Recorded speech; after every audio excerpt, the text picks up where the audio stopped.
Hi, this is Jim Lyon, the host of the All That to Say podcast. Before you dive in today, be sure and subscribe to our YouTube channel so that you can catch all of our fearless conversations. I grew up single parent home.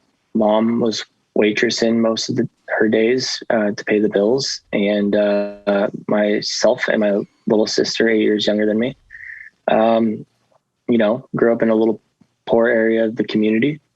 And so I had no father figure and not a lot of male figures that I looked up to. And then my sophomore year in high school, I had a gentleman named Todd came into my life.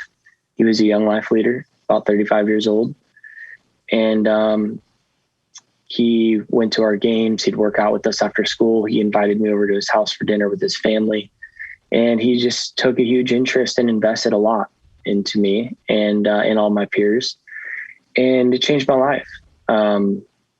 He was the one who really demonstrated the love of God, how to love his community, how to love his family. And he was the first male figure in my life that I looked toward and said, I want to be like him when I'm older.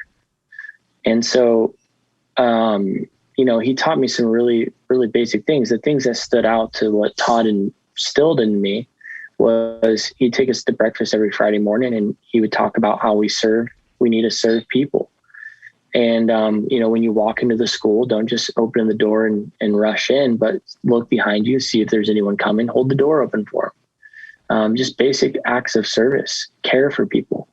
When I was a senior in high school, I sat down with him at a coffee shop and said, Todd, I want to be a leader. He said, you already are one. And he was the first person to speak that over me.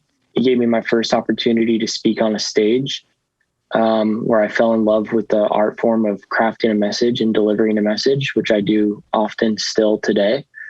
And I think from that point on, it was a no-brainer for me. I wanted to dedicate the rest of my life to serving people and finding creative ways to care for people in my community.